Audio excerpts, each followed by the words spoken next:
Maria is going to do the second half of her lecture. Okay. Oops. It's working? Yeah. All right. So we talked about the like reactions, producing hydrogen directly out of the like reactions.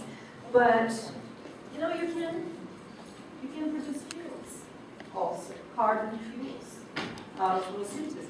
And as I mentioned before, photosynthesis, the whole purpose of photosynthesis is actually to make carbohydrates. Let's look first at some of the characteristics of the carbon reaction, some of the barriers, some of the places where photosynthesis loses its efficiency during the dark reactions. We saw the light reactions. And out of here, how do we get to biofuels such as tags, triacylglycerides, ethylene, carbohydrates, other things? So, talk to you about the production of ATP and NADPH out of the like reactions. These are used in a cycle. It's called the Kelvin-Benson Bassham cycle, where carbon molecules, CO2 molecules, are fixed and form three-carbon triose phosphates, which are used either for starch formation, and that's the form of hydrogen storage in plants, or glycogen formation, which is the form of carbon storage in cyanobacteria. And the cycle is very interesting because once these products are formed, it regenerates the carrier, which is a 5-carbon sugar. I'm not going to go into detail about the cycle first because I don't think it's relevant to this presentation. Second, because I don't know all the reactions. There are 1,000, I should say that. There are quite a few reactions involved in the cycle, but I want to emphasize the initial enzyme required for this reaction, which is called Rubisco, RUBP, carboxylase oxidase. So this is the one that puts together ribulose 1,5-bisphosphate with CO2. What's interesting about this enzyme is highly regulated. For instance, in many cases it's present in an inactive form and requires an activase enzyme when the activity of Rubisco is needed. For instance, under anaerobic conditions that result in hydrogen production, under sulfur deprivation, for instance, Rubisco is not active. So I was telling somebody during the break that if you put your cells, your algal cells, in the dark, under anaerobic conditions, allow all the oxygen to be consumed, let them sit in the dark, activate the hydrogenase, and turn on the light, the first thing immediately that you see is hydrogen production. We measure with a Clark electrode, for instance. You see hydrogen production immediately, and lagging behind is oxygen production. And the reason is that it takes a while for Rubisco to be activated and for carbon fixate for the whole process to start. And that's because of the Rubisco activase. Rubisco also has a number of characteristics. For instance, it has an oxidase function. So in the presence of CO2 and oxygen, it has two reactions, competitive reactions. And I think I showed this in the next reaction. But this is just, again, to show you that the light conversion efficiency, including the dark reaction, is still 12%. Anyway, so the issue that we have here is the Rubisco. Now, the Rubisco has a very low affinity for CO2. So normally, in the cells, in the atmosphere, the concentration of CO2 is very low. So in order to improve the rates of photosynthesis, some organisms have come up with these carbon-concentrated mechanisms. So there are two different mechanisms in plants and in green algae. But basically what they do, they bring CO2 from the atmosphere and concentrate it right next to the Rubisco. So that allows Rubisco to function at higher rates than in normal use. There's a type of plants, they're called C4 plants, and they're normally like grasses, and I believe sugarcane also. They actually have different cell types where they have the Rubisco. So they have a first cell type with the photosynthesis where they fix CO2, but they don't fix it through Rubisco. They fix it into a C4 carbon compound called malate. Malate then is transported to another cell where the CO2 is released right next to Rubisco, and then CO2 fixation occurs at much higher rates.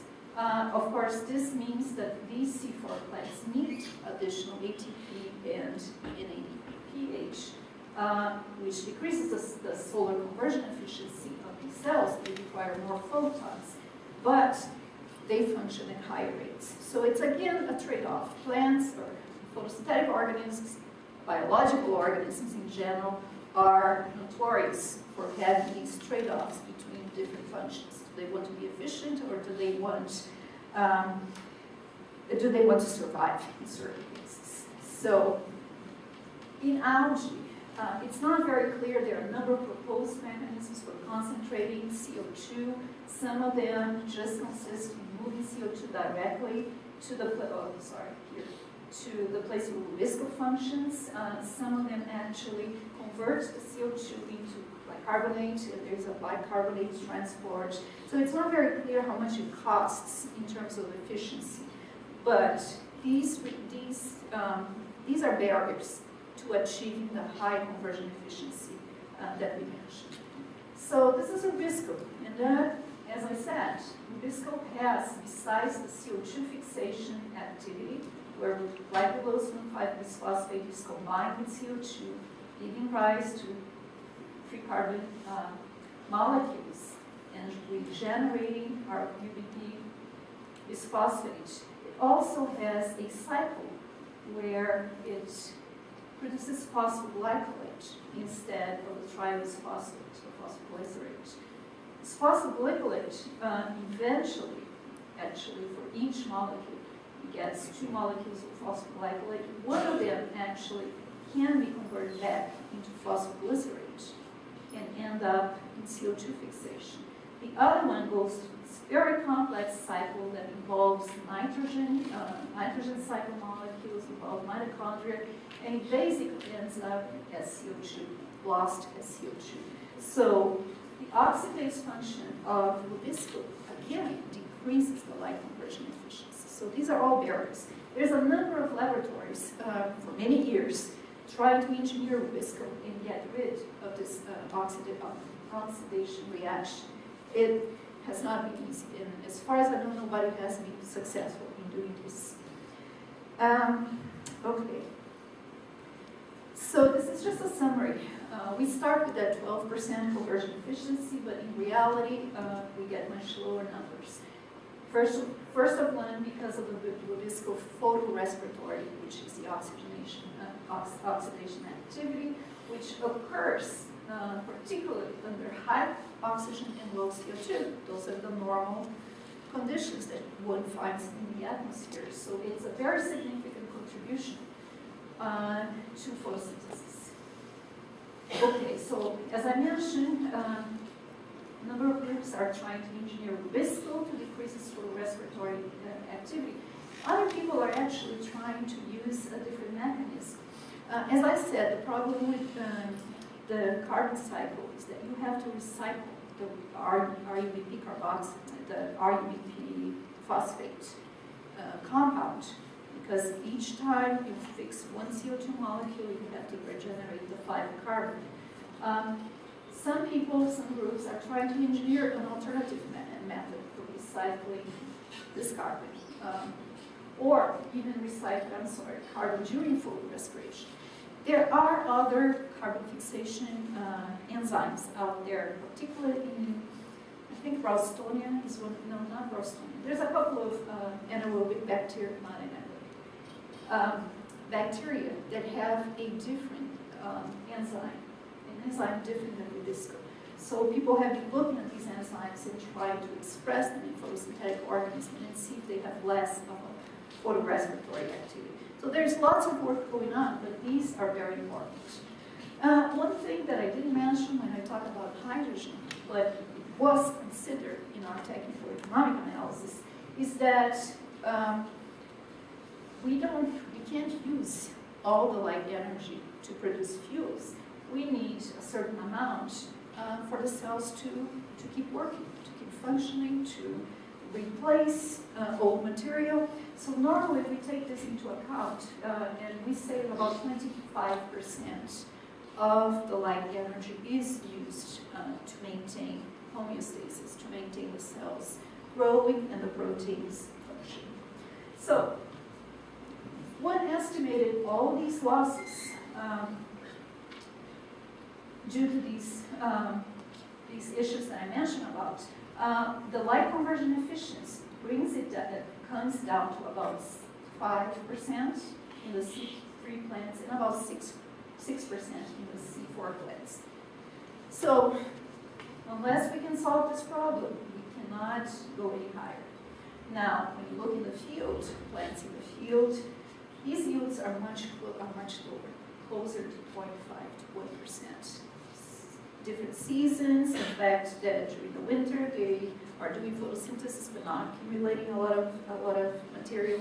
All these issues result in actual numbers that are much lower, particularly with plants, not so much with algae, and that is one of the reasons why people are looking at algae as the source of biofuels.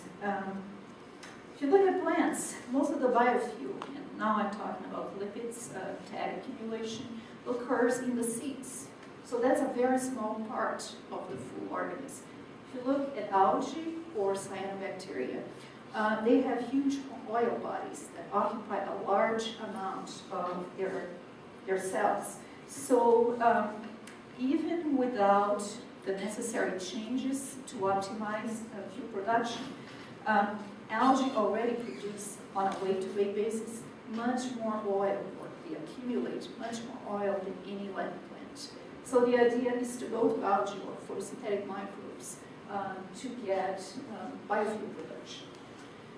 So we talk about photosynthesis, we talk about the carbon fixation into 3 carbon compounds, triose phosphate. What happens next? Well, normally what happens in these, there is a reaction where these triose phosphates are converted into glucose and stored as starch. As I mentioned to some of you during the break, that's the energy storage part of the cells. So at night, they break down starch into glucose and they oxidize glucose and get energy out of this. There are other things that the cells do with these triose phosphates. They convert them to pyruvate and then to acetyl-CoA. And acetyl-CoA in the light is used for respiration. So again, it goes into a cycle where energy is released and you get, in the presence of oxygen, you get CO2 plus energy. That's how the cells use the energy they need right there during the day. This is storage, this is energy use in the light. Now, there is another pathway from acetyl-CoA that goes into lipid formation.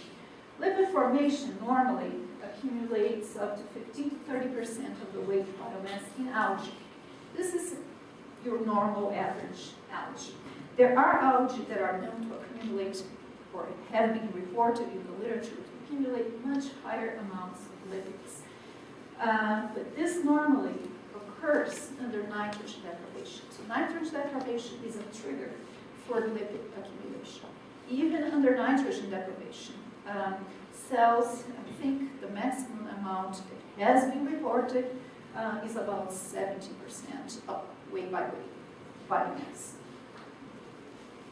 Okay, well, not all lipids are equal.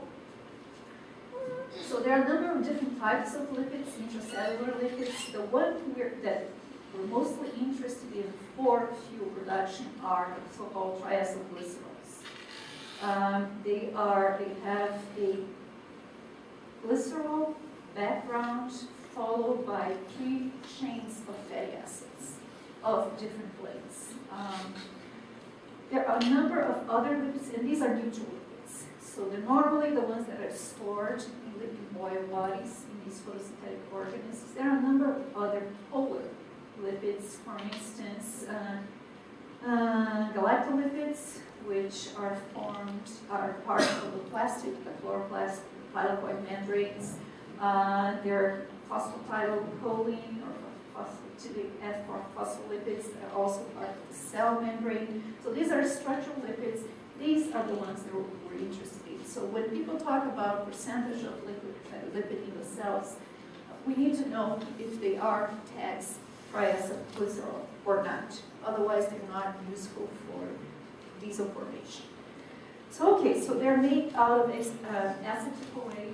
I'm not going to go through this reaction in detail. It's a very complex reaction where acetyl-CoA, where another molecule of CO2 is added to acetyl-CoA, making a 3-carbon compound. And then this is anchored. This molecule is anchored to acyl carrier protein. And from this melanin-CoA, more molecules are added, or acetyl-CoA are added step by step until you come up with molecules of about 16 or 18 carbon chains. This is normally what is found in green algae. And after the cycle, some of these molecules, the fatty acid chains, are desaturated. So depending on the organism, you find 16 carbon chains with 1, 2, or 3 desaturations, and the same thing with 18 carbon desaturations. These are high energy molecules, so they require, as you can see here, a lot of additional reductants besides what we talked about in carbon fixation. But they also contain a lot of energy. So this is a comparison of a genetic lipid with a generic carbohydrate. So they have a lot more energy and they're much more useful in that sense.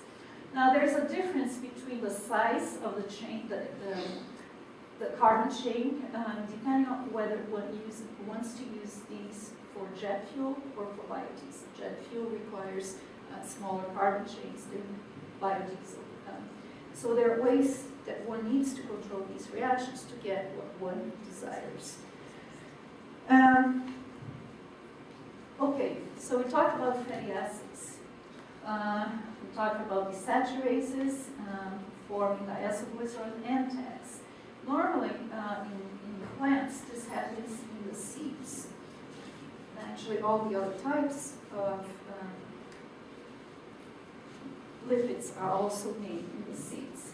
In algae, we have the same situation. Again, we have acetyl-CoA making fatty acids, acetotransferases making diacylglycerol. And the last step, which is actually making tags, the product we're interested in, is supposedly catalyzed by 1, 2, 3, 4, 5 possible enzymes. So these enzymes are enzymes whose sequence is present in the genome. They are homologous to similar enzymes in plants. Nobody knows for sure which one of them is responsible for most of the reaction that occurs in Chlamydomonas.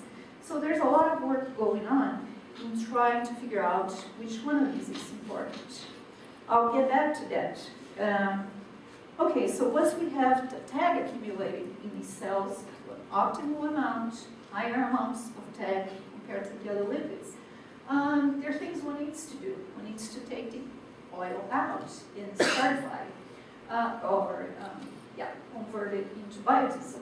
There are 2 current options to do this, and they require catalysts or methanol, or these are chemical reactions that normally occur outside of the cell.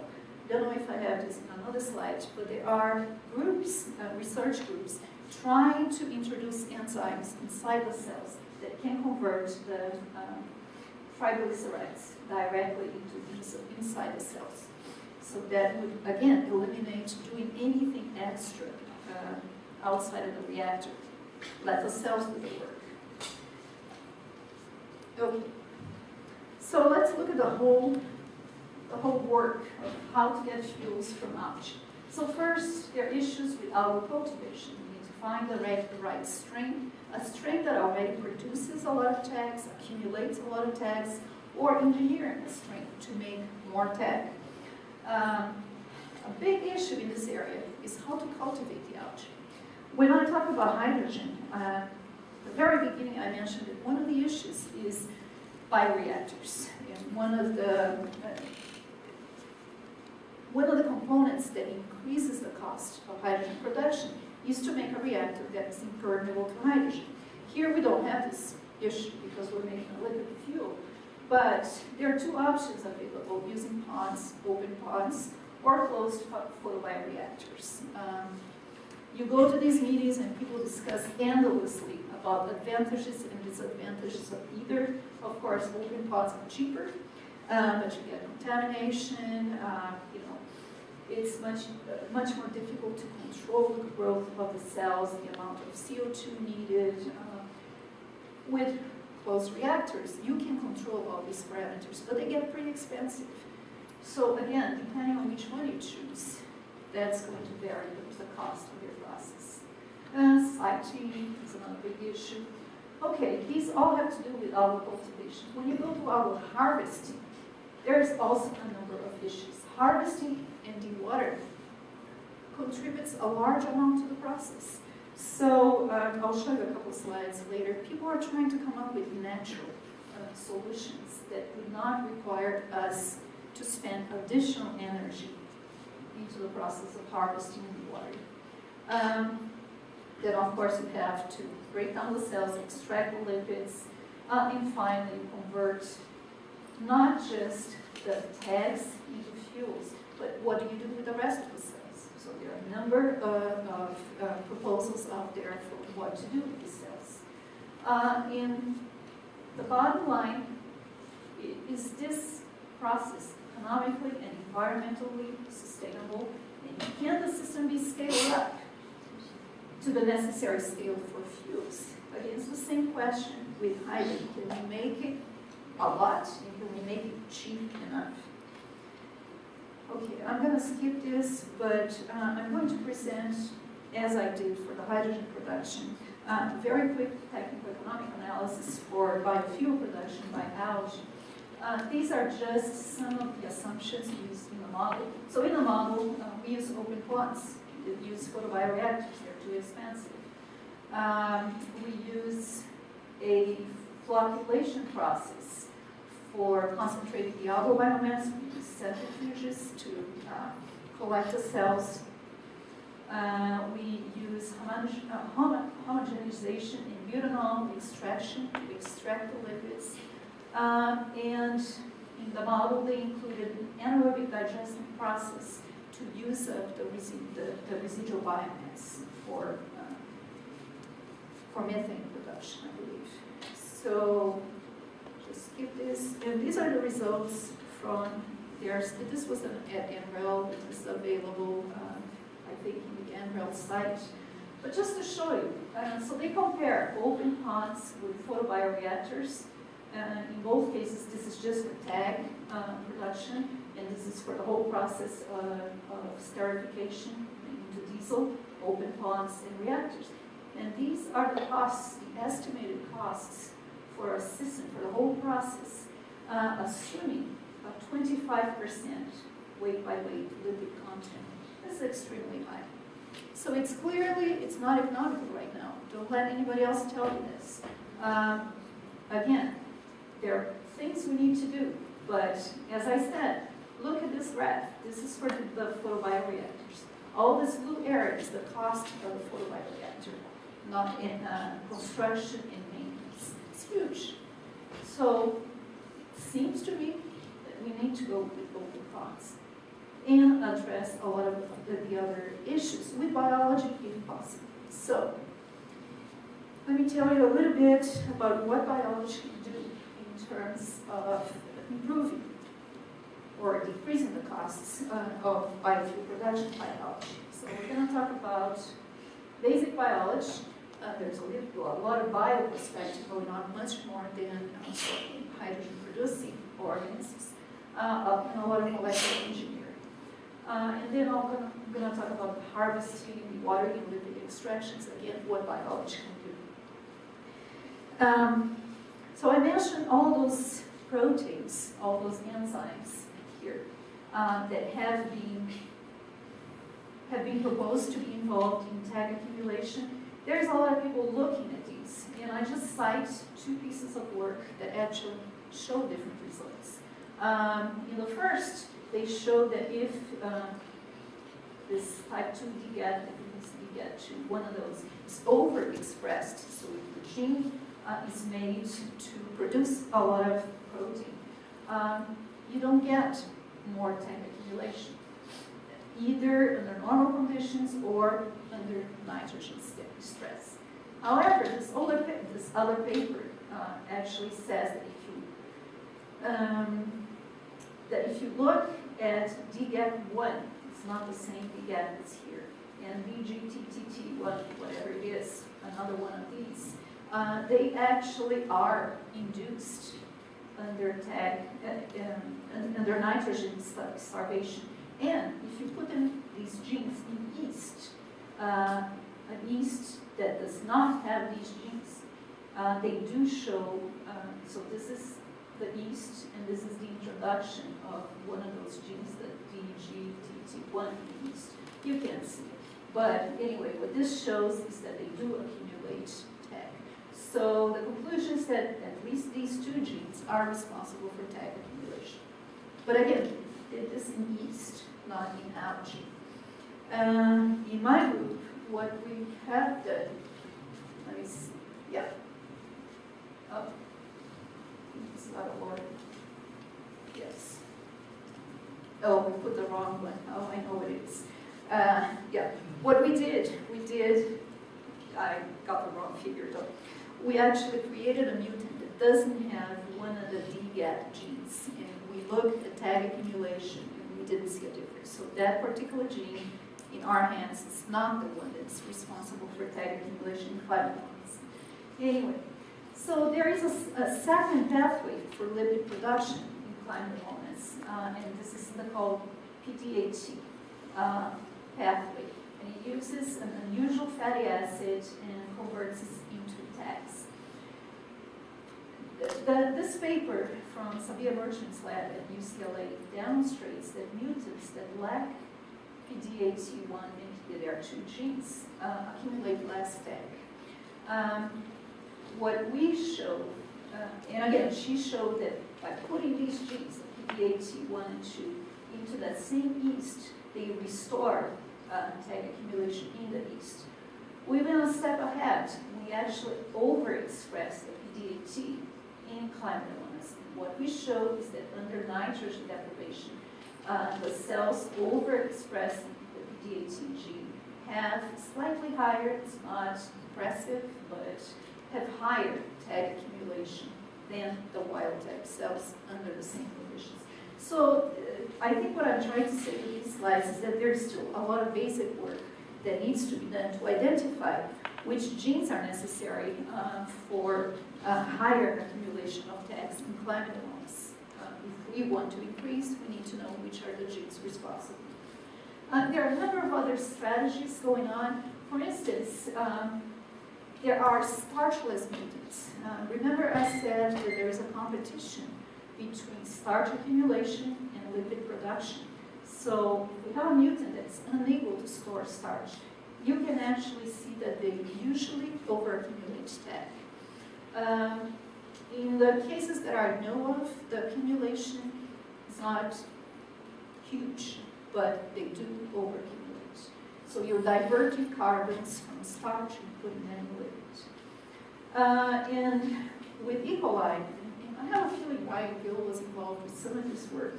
What people have done, E. coli is not a photosynthetic organism, but you can do a lot of molecular engineering looking at things in E. coli. People have looked not only at increasing the activity of enzymes involved in the synthesis of lipid, but they can also decrease the activity of enzymes involved in lipid degradation or lipid utilization. So you increase the flux this way, and close it this way, so they end up accumulating more tag. Okay. Now there is another organism that I mentioned before in hydrogen production. That's the one that contains the nuclear and hydrogen. This organism is a cyanobacterium. It's a Synechocystis, and Synechocystis have a much more complicated carbon storage carbon storage pathways. So besides making glycogen, which is the equivalent of starch, they also make sucrose, they make glucosylglycerol, they make plastic, polyhydroxybutirates. And we were wondering if we added additional enzymes, if we could have them make TAG or even ethylene, that would not be enough. We wanted to actually inactivate the other pathways so that all the carbon is directed into these new pathways. So this is actually, again, there are a number of groups doing this work. What I'm going to present is results from my lab, but we're not the only ones trying this approach. So what we have, go back, is a mutant that cannot, here, AGPase mutant, that cannot make either glycogen nor glucosylglycerol. So let's see what happens to this mutant. What you see is that under nitrogen deprivation, the wild type grows normally. The mutant stops growing. And if you introduce the AGP gene back into the mutant, you recover growth capabilities. You look at glycogen. So we eliminated the glycogen pathway, and the mutant does not accumulate glycogen. The wild type does, and the mutant with the added gene back recovers glycogen accumulation. So what does it do? Where does the carbon go if it's not going to glycogen? Well, it accumulates sucrose more than the wild type. And here the colors are changed. This is the mutant, and this is the wild type. And it does something very interesting. It excretes alpha-ketoglutarate and pyruvate in large amounts into the media. So these are not fuels per se, but they are the precursors to a lot of molecules that could result in products for the chemical industry. So it's a very interesting mutant, but it's also interesting from the point of view of regulation. What regulates where?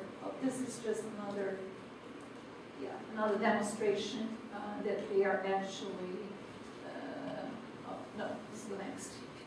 I'm sorry, I just prepared this in the last minute. So it's an interesting mutant, but it's also interesting to us from the point of view of understanding what regulates the distribution of carbon into different pathways. And we're looking into that under DOE funding. But, okay, now we have a mutant that doesn't have that pathway. Can we introduce a new pathway and make it produce a different product? So we introducing the TAG pathway. So we have the DGAT enzyme that was added into the cyanobacteria. And what we see is that indeed, okay, so this is TAG, this is the signal. And I believe this is NMR. No, it's just a GC measurement. Okay, so this is TAG, just a control.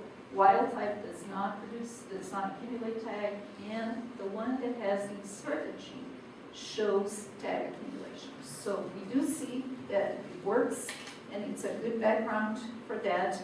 Well, can we try the other reaction? Can we see if they can produce ethylene? And actually they do. We started down here by adding the ethylene forming enzyme. This is from, I believe, a fungus. And we started getting ethylene production, and we have optimized the expression of this enzyme to the point where we can now produce, this amount of ethylene, which is higher than 5% of the fixed carbon. So this is the fixed carbon, so we're able to divert 5% of that to the ethylene production pathway. As you can see, in order to make it cost competitive with petroleum-based ethylene production, we had to be making this much ethylene.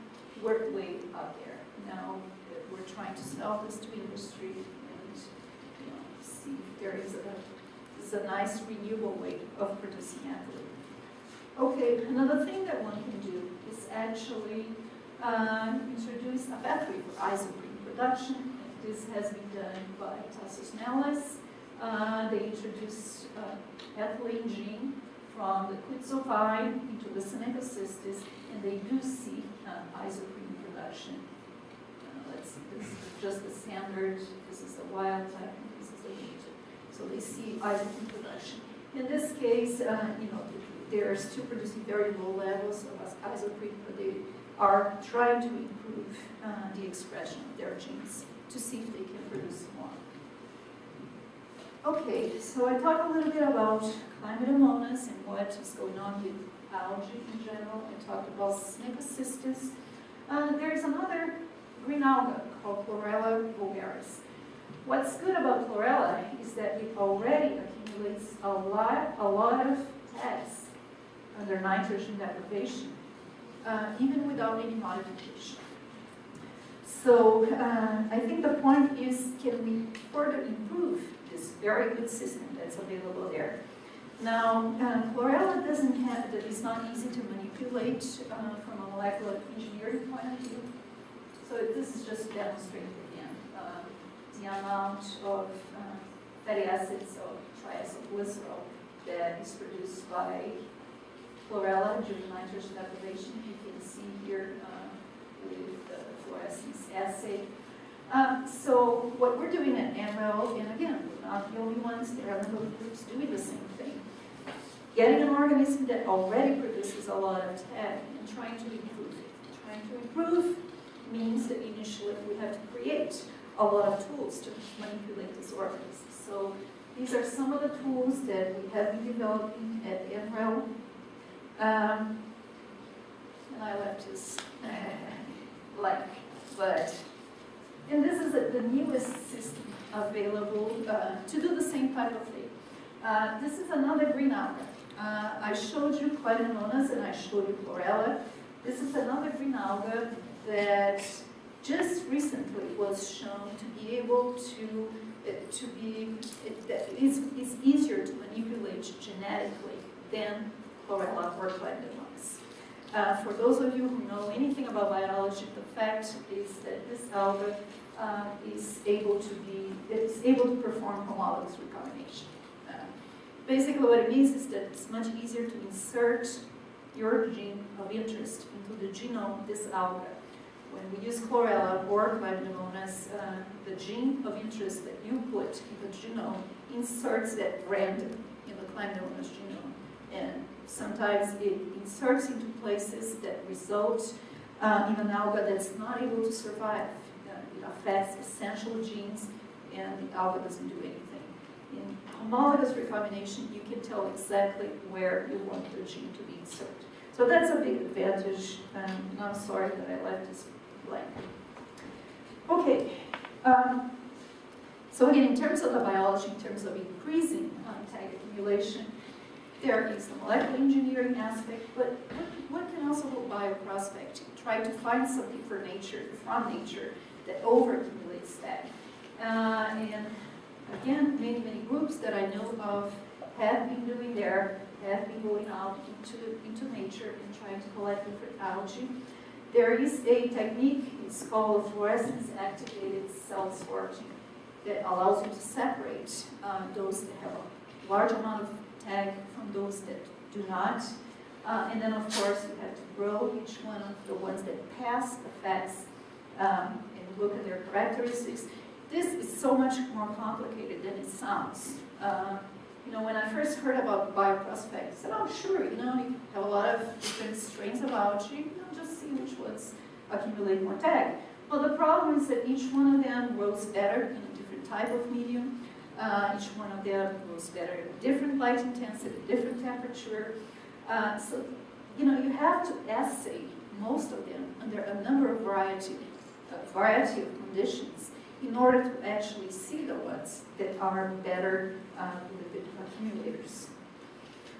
Okay, in just a couple slides, I mentioned that the other big issue, besides the amount of lipid that's accumulated in the cells, is the cost of harvesting, dewatering, and lipid extraction.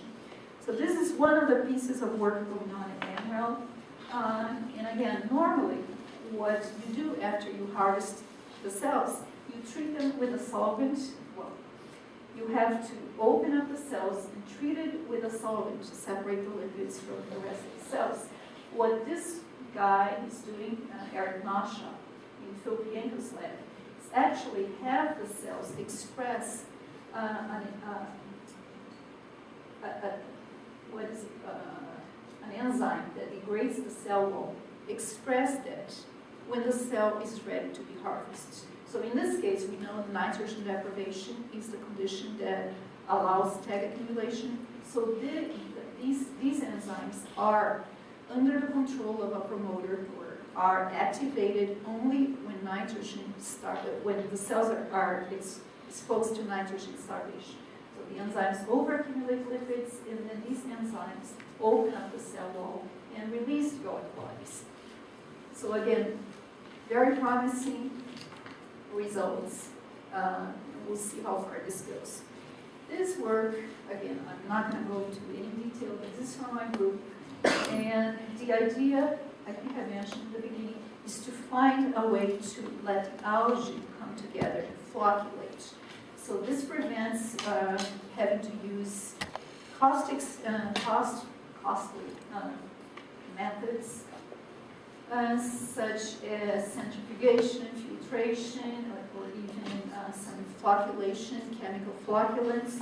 And again, the idea is to express these flocculating genes from yeast into algae and let them recognize sugars in the adjacent algae and bring them together. These flocculating genes are what's used in the brewery industry, where, of course, you don't want to be harvesting yeast at the end of the fermentation period. So you put these flocculation genes under the control of a promoter that senses, for instance, the accumulation of ethanol. And then the cells start coming together, flocculate, you don't need to centrifuge or anything. So that's the same idea here.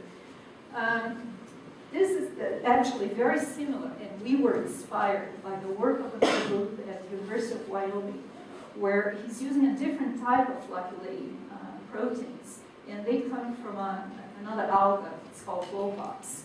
And he has seen some very positive results. He has a patent on this application.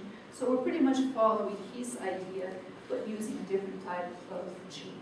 And I think we just got some positive results. I saw my colleague the other day show me the gene expressing one of these flocculates, and it looks like it works. So, as I mentioned before, after you collect the tag, you have to transterify it to get the diesel.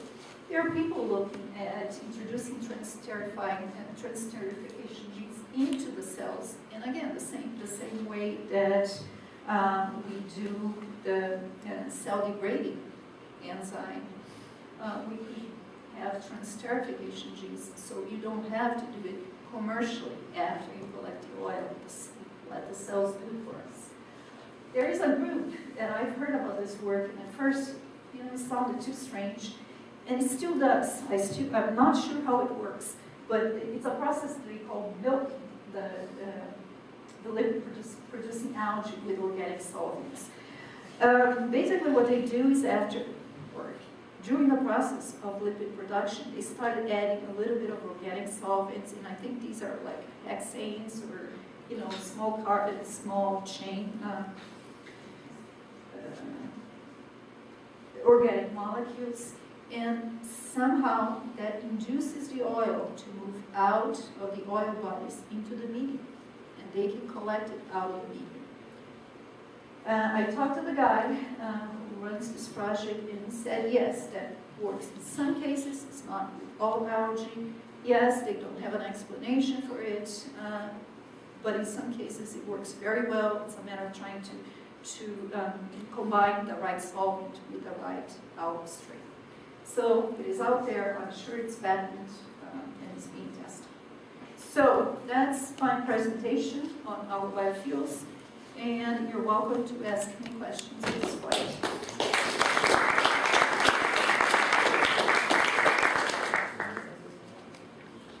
Questions? Yes.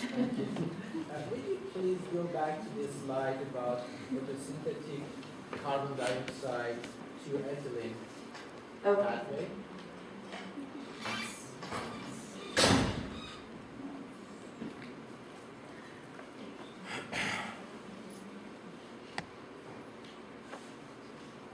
The last one that I showed.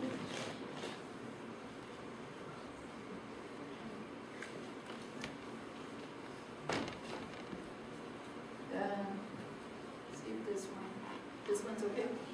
Yeah. I have two questions about this case. The first one is that does this production scenario works under carbon monoxide, not carbon dioxide? Carbon monoxide kills the cells. Kills the cells. Yeah. It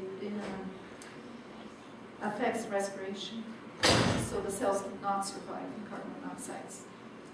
Okay. So And the second question is that EFT, which is added in order to produce ethylene, is it embedded inside the algae or it's No. This is an enzyme, it's a soluble enzyme which is present, I think it's in a fungus. What we did get a gene from the fungus encoded from this enzyme and put it in cyanobacteria. I believe it's a soluble enzyme. So it's available inside the external environment. The external environment which the algae are available in. Not external to the algae, it's intracellular. Intracellular. Yeah, so the protein is made by the cells and operates inside the cells So and produces the ethylene, which then diffuses out. how are they inserted inside the cell? You put the gene, so that's the piece of DNA that encodes for that protein inside the Synechocystis. So the Synechocystis reads the gene and tells its protein machinery to make that protein. So by delivering the gene into the nucleus, do you use any virus? We use what are called plasmids. Yeah, not virus, but plasmids, which are taken by the cells and either incorporate this DNA into the genome or replicate by themselves inside the cell. Okay, So, okay. Yeah. Oh, I'm sorry. Yeah, could you talk about the feasibility of genetically modified monocultures in open pond at commercial scale? Good question. I think it's an open question. And that is what actually justifies all the bioprospecting work that's going on. Do we really want to have genetically GMOs in open ponds? I don't know. There are some advances. Okay, let me go back a little bit. Why is it a problem? Of course, because you can have gene transfer for two reasons. You can have gene transfer from these genetically engineered organisms into native algae.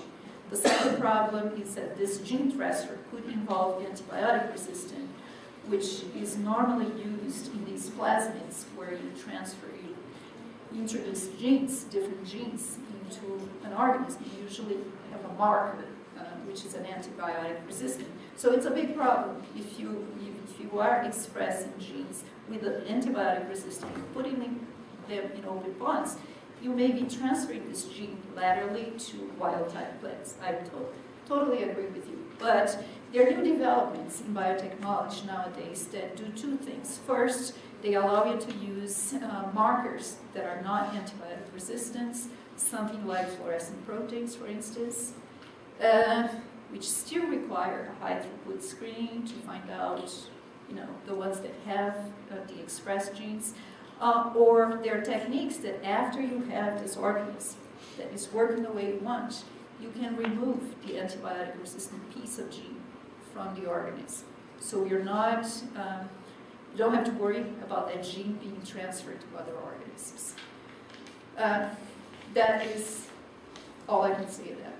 I was also coming about it from the angle of trying to operate in a monoculture is very difficult in terms of contamination. It is true. It is true. It is true. So a lot of people, the way a lot of people deal with this is to find organisms, for instance, that grow in high salt concentrations.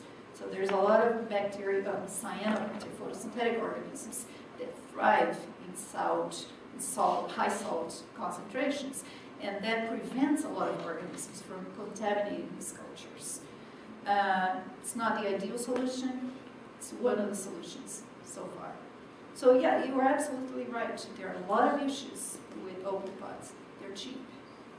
So if you have a fast, what I've heard from industry, that if you have a fast process, if you just grow the cells like for 10 days and take it out and start a new batch, you can probably avoid a lot of contamination. But it's not perfect. It is, I totally agree, it is an issue. Yes? So in the case of cyanobacteria, can you have formation of biofilms, and if so, how important those could be for the important processes? Yeah, that is a very good idea, actually. And again, I know you are working with this, and I know a lot of other people working this as a way to immobilize the cells. So you immobilize the cells, and again, it's much easier to go from a nitrogen-deprived medium where you have tag accumulation, and then you add nitrogen back, and the cells recover, and then you remove the nitrogen, get more tag accumulation. Even in the case of hydrogen, we've done some of this work with greenhouse, but it's an excellent way to keep the cells and just change everything around them. And yeah, I totally agree. And particularly if they can make their own biofilms, and you don't have to add, like in our case, we had to add algae to make the Chlamydomonas come together. But if they, again, everything they can do by themselves without us having to add anything, it's a great idea. Any last questions? If not, I think there's two things that we haven't. There's some announcements that are to be made, and I thought it would be fun to put a little clicker quiz together, so we'll do that before the next talk, just in a few minutes, and then I don't know who was going to make Yeah, it. I've got an announcement here. I'll stand in front, that's easier.